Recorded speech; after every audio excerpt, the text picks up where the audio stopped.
Hello, welcome to my channel. ഇന്നത്തെ വീഡിയോയിൽ നമ്മൾ കാണിക്കാൻ പോകുന്നത് നമ്മുടെ ഡെലിവറിക്ക് പോകുമ്പോൾ എന്തൊക്കെ സാധനങ്ങളാണ് കൊണ്ടുപോകേണ്ടതെന്നുള്ളതാണ്. ഞാൻ ഡെലിവറിക്ക് പോയപ്പോൾ പാക്ക് ചെയ്തിട്ടുള്ള സാധനങ്ങളുടെ ഒരു ലിസ്റ്റ് ആയിട്ടാണ് ഞാൻ നിങ്ങൾക്ക് ഷെയർ ചെയ്യാൻ പോകുന്നത്. ഇപ്പം എൻ്റെ ട്രോഫി എൻ്റെ കയ്യിലുണ്ട്.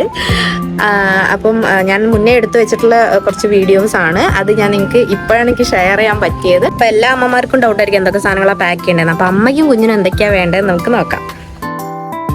ആദ്യമായിട്ട് ഞാൻ പാക്ക് ചെയ്യുന്നത് ജബലയാണ്. ഒരു 5 ജബല ഞാൻ പാക്ക് ചെയ്യുന്നുണ്ട്. പിന്നെ കുഞ്ഞിൻ്റെ നൈറ്റ് സ്യൂട്ട് അതൊരു 4 ഞാൻ പാക്ക് ചെയ്യുന്നുണ്ട്.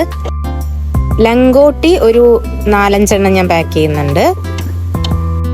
പിന്നെ ഒരു 4-5 കോട്ടൺ തുണികൾ ഞാൻ പാക്ക് ചെയ്യുന്നുണ്ട്. പിന്നെ 3 ഹൂഡഡ് ബ്ലാങ്കറ്റ്സ് ഞാൻ എടുക്കുന്നുണ്ട്. അതിൽ ഇത് കട്ടി കൂടുതലാണ്, ബാക്കി 2 കുറച്ച് കട്ടി കുറവുള്ളതാണ്. പിന്നെ ഒരു 2 ഡ്രൈ ഷീറ്റ്സ് ആണ് എടുക്കുന്നത്. അത് 2-3 നിങ്ങൾക്ക് എടുക്കാം കേട്ടോ. പിന്നെ ഒരു വുള്ളൻ ബ്ലാങ്കറ്റ്, ഇതൊന്നും ചിലപ്പോൾ ആവശ്യം വരില്ല, എന്നാലും നമ്മൾ എടുത്ത് വെക്കുക. പിന്നെ 2 കോട്ടൺ ബ്ലാങ്കറ്റ്സ്. ചിലപ്പോൾ കുഞ്ഞ് നല്ല വേർക്കുന്ന പ്രകൃതമായിരിക്കും, നമുക്ക് അറിയില്ല, അതുകൊണ്ടാണ് നമ്മളത് 2 എടുക്കുന്നത്. പിന്നെ ഇമ്പോർട്ടൻ്റ് ആയിട്ട് വേണ്ടത് കുറച്ച് മുണ്ടുകളാണ്. അത് കുറച്ചധികം പാക്ക് ചെയ്യാൻ നോക്കുക, അത് കാരണം ലേബർ റൂമിൽ ആവശ്യം ഉണ്ടാവും നിങ്ങൾക്ക്. പിന്നെ ഫേസ് ടവലാണ് ഞാൻ എടുക്കുന്നത്. ഫേസ് ടവൽ ഒരു 4-5 എടുക്കുന്നുണ്ട്. പിന്നെ ഞാൻ എടുക്കുന്നത് ക്യാപ്സ്, സോക്സ്, മിറ്റൻസ് ഒരു 4 സെറ്റ് എടുക്കുന്നുണ്ട്. നമുക്കൊന്നും പ്രെഡിക്റ്റ് ചെയ്യാൻ പറ്റില്ലല്ലോ, കുഞ്ഞ് വരുന്നതിൻ്റെ മുന്നേ നമുക്കൊന്നും പ്രെഡിക്റ്റ് ചെയ്യാൻ പറ്റില്ല. അവരുടെ ചിലപ്പോൾ നല്ല വേർക്കുന്ന കുട്ടികളായിരിക്കാം, ചിലപ്പം തണുക്കുന്ന കുട്ടികളായിരിക്കാം. പിന്നെ ഞാൻ ഡയപ്പറാണ് എടുക്കുന്നത്. പാമ്പേഴ്സ് ബ്രാൻഡാണ് ഞാൻ എടുക്കുന്നത്. സ്റ്റിക്കിങ് ടൈപ്പ് മേടിക്കാൻ നോക്കുക. പിന്നെ വൈപ്സ് എടുക്കേണ്ടത് സോഫ്റ്റ് സെൻസിൻ്റെ. പിന്നെ പാച്ചസ് ആണ്, മോസ്കിറ്റോ പാച്ചസ് ആണ്, നിങ്ങൾക്ക് ഓൺലൈനിൽ വാങ്ങിക്കാൻ കിട്ടും. ഞാൻ ഒരു സ്ലീപ്പിംഗ് ബാഗ് എടുക്കുന്നുണ്ട്. ഇതും ഓൺലൈനിൽ മേടിച്ചതാണ് ഞാൻ. പിന്നെ ഒരു ബേബി ബെഡ് ഞാൻ എടുക്കുന്നുണ്ട്, മോസ്കിറ്റോ നെറ്റ് ഉള്ളത്, കാരണം കൊതുണ്ടോയെന്ന് അറിയില്ല, അത് പറഞ്ഞാണ് ഞാൻ ഇത് എടുക്കുന്നത്. പിന്നെ ഇതുപോലത്തെ ഒരു കുഞ്ഞി പാത്രവും സ്പൂണും വെക്കാൻ മറക്കണ്ട. അത് നിങ്ങൾക്ക് എന്തായാലും ആവശ്യം വരും, എങ്ങനെയെങ്കിലുമൊക്കെ ആവശ്യം വരും, അപ്പോൾ അതെടുത്ത് വെക്കുക. അപ്പോൾ ഇത്രയാണ് കുഞ്ഞിന് വേണ്ട സാധനങ്ങൾ. ഇതൊക്കെ നിങ്ങളൊരു ബാസ്ക്കറ്റിൽ ഇങ്ങനെ ഒതുക്കി വെക്കാൻ നോക്കുക. അമ്മയുടെയും കുഞ്ഞിൻ്റെയും സെപ്പറേറ്റ് ആയിട്ട് വെക്കാൻ മാക്സിമം ട്രൈ ചെയ്യുക. അപ്പം നിങ്ങൾക്ക് ഇത് എടുക്കാൻ നല്ല എളുപ്പമായിരിക്കും. ചെറിയ ചെറിയ സാധനങ്ങൾ, മിറ്റൻസ്, സോക്സ്, അതൊക്കെ ഞാൻ ഈ ബാസ്ക്കറ്റിൽ വെക്കുകയാണ്. ഇനി അമ്മയ്ക്ക് എന്തൊക്കെയാണ് കൊണ്ടുപോകാനുള്ളത് നോക്കാം. ആദ്യം തന്നെ ഏറ്റവും ഇമ്പോർട്ടൻ്റ് ആയിട്ട് എടുത്ത് വെക്കാനുള്ളത് നിങ്ങളുടെ പ്രഗ്നൻസി റിപ്പോർട്ട്സ് ഉള്ള ഈ ഫയലാണ്. പിന്നെ ഞാൻ ഒരു 4 നൈറ്റി എടുത്ത് വെക്കുന്നുണ്ട്. ഫീഡിങ് നൈറ്റിയാണ്, 4 ഞാൻ വെക്കുന്നുണ്ട്. പിന്നെ ഞാൻ തിരിച്ചു വരുമ്പോൾ ഇടാൻ ഒരു നല്ലൊരു ടോപ്പ് എടുത്ത് വെക്കുന്നുണ്ട്. ഫീഡിങ് തന്നെയാണ് ഞാൻ വെക്കുന്നത്. പിന്നെ ഒരു ബാത്ത് ടവൽ എടുക്കുന്നുണ്ട് ഞാൻ.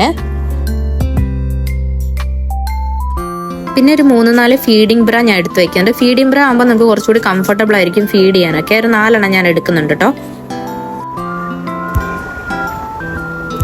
പിന്നെ പാൻറ്റീസ് ഒരു 3 എടുക്കുന്നുണ്ട്. പിന്നെ ഒരു ബാത്റൂം ഞാൻ എടുക്കുന്നുണ്ട്. ഇത് ഓപ്ഷണലാണ്, ബാത്റൂമിൽ ചേഞ്ച് ചെയ്യാനൊക്കെ നിങ്ങൾക്ക് ബുദ്ധിമുട്ടാവുമ്പം ഇത് ഉപകാരമാവും. പിന്നെ ഒരു ബെഡ്ഷീറ്റും പില്ലോ കവറും ഞാൻ എടുക്കുന്നുണ്ട്. നമ്മുടെ വൈസ് സ്റ്റാൻഡറിന്റെ അവർ സെപ്പറേറ്റ് പാക്ക് ചെയ്ത് എൻ്റെ മാത്രമാണ് ഞാൻ പാക്ക് ചെയ്യുന്നത്. പിന്നെ ടോയ്ലറ്ററീസ് ഒക്കെ വെക്കാനായിട്ട് ഞാനൊരു കിറ്റ് എടുക്കുന്നുണ്ട്, സോപ്പ്, പേസ്റ്റ്, അങ്ങനത്തെ സാധനങ്ങളൊക്കെ എടുക്കാനായിട്ട്. പിന്നെ വേറൊരു പൗച്ചിൽ ഞാൻ ഒരു ക്ലിപ്പ്, പിന്നെ ഒരു കോംബ്, പിന്നെ ഇതൊക്കെ നിങ്ങൾക്ക് അത്യാവശ്യമായിരിക്കും. ഹെയർ സെറം, പിന്നെ ലിപ് ബാം. ഈ സമയത്ത് ഡ്രൈ ആവാനുള്ള സാധ്യത കൂടുതലാണ്, അപ്പോൾ ഇതൊക്കെ നിങ്ങൾക്ക് ഉപകാരപ്പെടും കേട്ടോ. ഇപ്പോൾ കൊണ്ടുപോകാൻ നിങ്ങൾ മറക്കാണ്ട് എടുത്ത് വെക്കുക. പിന്നെ ഒരു മോയ്സ്ചറൈസറും ബോഡി വൈപ്സും ഞാൻ എടുത്ത് വെക്കുന്നുണ്ട്. പിന്നെ ഞാനൊരു മൾട്ടിപ്പിൾ പ്ലഗ് സോക്കറ്റ് എടുക്കുന്നുണ്ട്, കുറെ പേർക്ക് ചാർജ് ചെയ്യാനുണ്ടാവും. പിന്നെ ഞാൻ എടുത്ത് വെക്കുന്നത് മെറ്റേണിറ്റി ഡയപ്പർ പാൻസ് ആണ്. ഇത് ഡിസ്പോസിബിൾ ആണ്, ഇത് നിങ്ങൾക്ക് നല്ല ഉപകാരമാവും. ഞാൻ 2 പാക്കറ്റ് എടുത്ത് വെക്കുന്നുണ്ട്. നിങ്ങൾക്ക് യൂസ് ചെയ്യാൻ കുറച്ച് കൺവീനിയന്റ് ആയിരിക്കും കേട്ടോ ഈ സമയത്ത്. പിന്നെ ഞാൻ കുറച്ച് മുണ്ട് എക്സ്ട്രാ എനിക്ക് വേണ്ടി വെക്കുന്നുണ്ട്. പിന്നെ ഒരു ബാത്റൂം സ്ലിപ്പർ എടുക്കുന്നുണ്ട്. പിന്നെ ഞാൻ എടുക്കുന്നത് സാനിറ്റൈസർ എടുക്കുന്നുണ്ട്. അതൊട്ട് ഞാനൊരു കിറ്റിലാക്കുന്നുണ്ട് കുറച്ച് സാധനങ്ങൾ. പിന്നെ വോളിനി, വേദന, കാലുവേദന ഒക്കെ ഉണ്ടെങ്കിൽ ഉപകാരമായിരിക്കും. പിന്നെ ഒരു അമൃതാഞ്ചം വെക്കുന്നുണ്ട്. പിന്നെ ഞാനൊരു നിപ്പ് കെയർ ഓയിൻമെന്റും കൂടെ വെക്കുന്നുണ്ട്, കാരണം ഫീഡ് ചെയ്യുമ്പോൾ നിപ്പിൾ പൊട്ടുകയാണെങ്കിൽ യൂസ്ഫുൾ ആയിരിക്കും. പിന്നെ കൊതുക് ശല്യം അകറ്റാനായിട്ട് ഞാൻ ഓഡോമോസ് വെക്കുന്നുണ്ട്. പിന്നെ കുറച്ച് ടാബ്ലറ്റ്സ്, എനിക്ക് ആവശ്യമുള്ള ടാബ്ലറ്റ്സ്. ഇതെൻ്റെ മെഡിക്കൽ കിറ്റാണ്, ഇതിലാണ് ഞാൻ അതൊക്കെ പാക്ക് ചെയ്ത് വെച്ചിട്ടുള്ളത്. അപ്പോൾ ഇതെല്ലാം ഞാനെൻ്റെ ട്രോളിയിലേക്ക് എടുത്ത് വയ്ക്കാം. ഞാനൊരു ബുക്കും എടുത്തിട്ടുണ്ട് കേട്ടോ വായിക്കാൻ. അപ്പം ഈ വീഡിയോയിൽ ഞാൻ കാണിച്ചിട്ടുള്ളത് അമ്മയ്ക്കും കുഞ്ഞിനും വേണ്ടിയിട്ടുള്ള എസെൻഷ്യൽ ആയിട്ടുള്ള സാധനങ്ങൾ മാത്രമാണ്. ഇത് കൂടാതെ നിങ്ങൾക്ക് വേറെയും സാധനങ്ങളൊക്കെ പാക്ക് ചെയ്യാം. നിങ്ങൾക്ക് ചായ ഉണ്ടാക്കണമെങ്കിൽ ചായപ്പൊടി, കാപ്പിപ്പൊടി, അതേപോലെ ഉപ്പ്, പഞ്ചസാര, പാൽപ്പൊടി, അങ്ങനത്തെ സാധനങ്ങൾ. അത് കൂടാതെ പിന്നെ ഡിസ്പോസിബിൾ പ്ലേറ്റ്സ്, ഗ്ലാസസ്, അങ്ങനെ ഒത്തിരി സാധനങ്ങൾ, ബോട്ടിൽസ് വേറെ നിങ്ങൾക്ക് എടുത്തു വയ്ക്കാം. പക്ഷെ ഞാൻ ഈ വീഡിയോയിൽ കാണിച്ചിട്ടുള്ളത് അമ്മയ്ക്കും കുഞ്ഞിനും ഏറ്റവും ആവശ്യമുള്ള സാധനങ്ങൾ മാത്രമാണ്. അതുകൂടാതെ ഈ കെറ്റിൽ കൊണ്ടുപോകുന്നവരുണ്ട്. അപ്പം അതൊക്കെ നിങ്ങൾക്ക് നിങ്ങളുടെ ഡിസ്ക്രിപ്ഷനിൽ നിങ്ങൾക്ക് പാക്ക് ചെയ്ത് വെക്കാം. ഓക്കെ, അപ്പോൾ എല്ലാവരും നന്നായിട്ട് പാക്ക് ചെയ്യാം. ബൈ.